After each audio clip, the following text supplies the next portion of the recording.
It is my privilege to join my first colloquy, to stand here on behalf of the Democratic Caucus, and it is a pleasure to be with you, and thank you for the small promotion, however brief. And I really do appreciate the insight into the week ahead, although it does seem to have a very local flavor to it. And I have to express my dismay that once again, the House Republican majority is putting forward an agenda designed to score points rather than address the very real challenges faced by Americans. Next week, President Biden will return to this chamber for the State of the Union. And under his leadership, House Democrats have lowered costs, we've created great-paying union jobs, and we have made communities safer. We've spurred a period of renewed opportunity. 10.7 million new jobs, the lowest unemployment rate in half a century, and wage growth that is outpacing inflation. But that work has seemed to have ground to a halt. Here's what we've seen from the majority over the last month. The first bill of the 118th Congress was a bill that helps billionaires dodge their taxes and added $114 billion to the deficit. They continued their assault on reproductive freedom and are threatening economic disaster in order to cut Social Security and Medicare, and filling our schedule with hollow, symbolic stunts. The American people are in the GOP's rearview mirror. It's politics over people, plain and simple. And our constituents and the American people are seeing this. A recent national poll found that 73% of Americans say House Republicans haven't paid enough attention to the country's most important problems. The American people don't see themselves in the Republican agenda. And I would ask the majority leader, what does he say to them? I am hearing the exact same rhetoric, the exact same political posturing that I've heard for the last month. It doesn't give the American people any reason to think the GOP's priorities are going to focus on them. Let's just look at what we were able to do as Democrats without a single Republican vote in the Inflation Reduction Act. True cost savings that went and started to go into effect this past month. We delivered a historic victory for seniors. We capped out-of-pocket drug costs at $2,000 a year. We limited insulin copays to $35 a month. We empowered Medicare to negotiate drug prices, and we punished drug companies for predatory price hikes. Once again, every single Republican in the House voted against lowering seniors' pharmacy bills, lowering these costs for our Americans. A Republican member even asked, how are we going to undo that when we get into the majority? And here we are. The House Republicans' campaign platform took direct aim at this historic legislation. So we can vote on sham bills. We can look at what the DC City Council is doing. That is up to the majority to set that agenda. Our agenda is going to remain on lowering costs for Americans, that the issues they talk around their kitchen tables and worry about are the issues we are going to remain focused on. And I would ask the majority leader, will you commit to defending these cost savings, these true victories for our seniors? I have to say I'm disappointed that it seemed like a simple question. Would you support the cap on insulin at $35 a month when 1 in 4 Americans with diabetes didn't take their medication because they simply couldn't afford them? But if the gentleman wants to talk about Social Security, I welcome that discussion. It is clear that Speaker McCarthy, who was just at the White House yesterday, was talking with the president, who underlined the urgency of responsibly raising the debt ceiling, something that Republicans did 3 times under President Trump.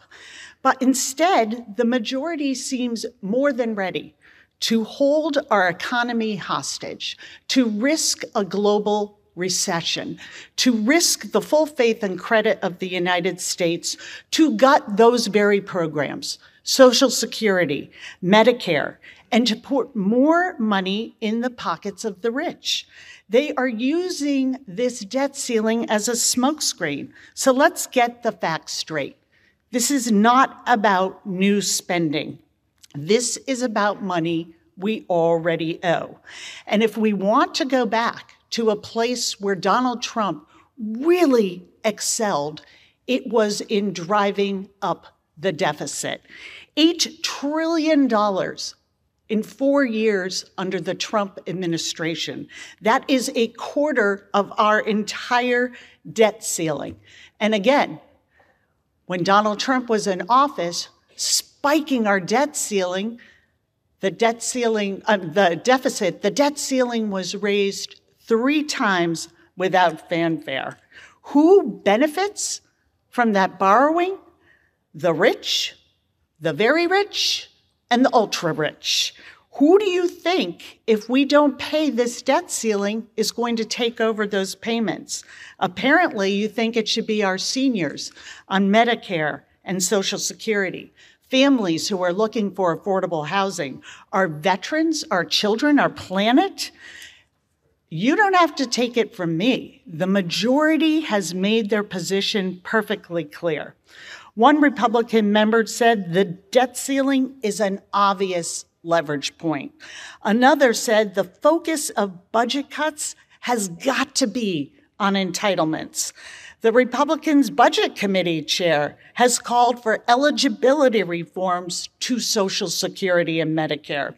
The Republican Study Committee has openly proposed raising the retirement age to 70, handing Social Security accounts over to Wall Street, transitioning Medicare to a voucher system.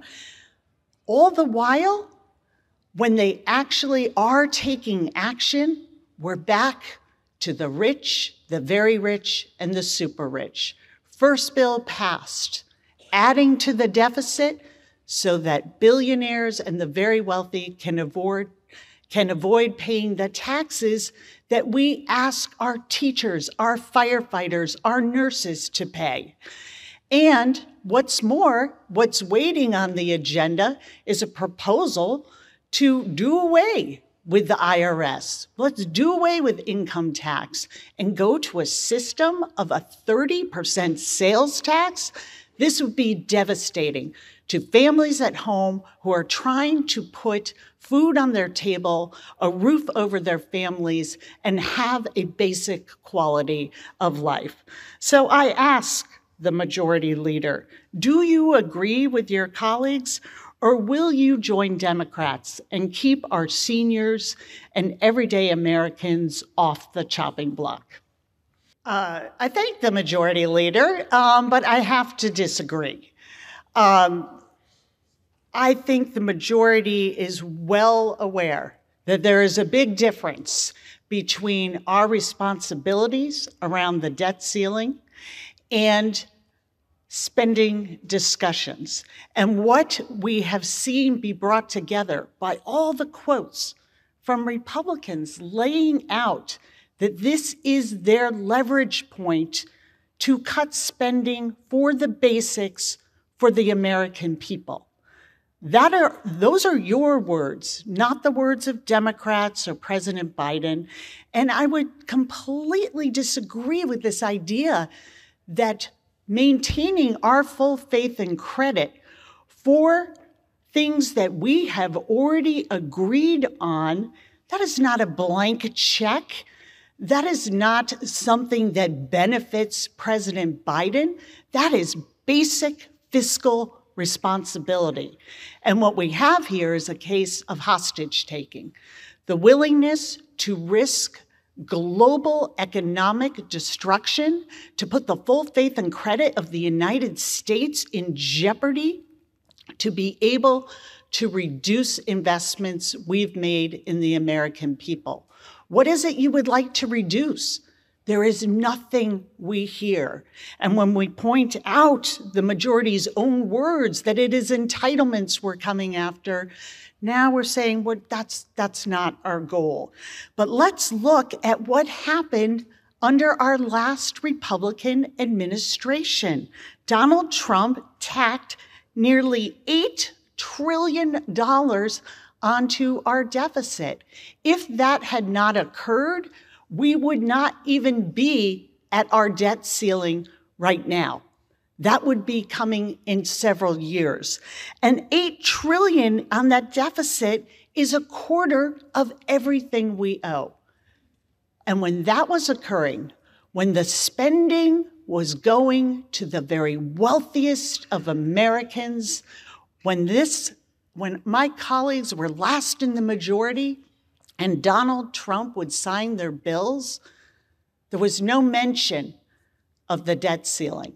But now that we need to protect our seniors, those who are hungry in our communities, those who are still struggling to find health insurance, those who are needing to access security in their communities, to find affordable housing, the investments that we're making in fighting climate change, building resiliency, and protecting our planet, when those things that don't affect the very wealthy and privileged, those are the things we're willing to put on the chopping block and use the full faith and credit of the United States as leverage, that is a disservice to the American people and is the reason we are seeing polls like I previously cited.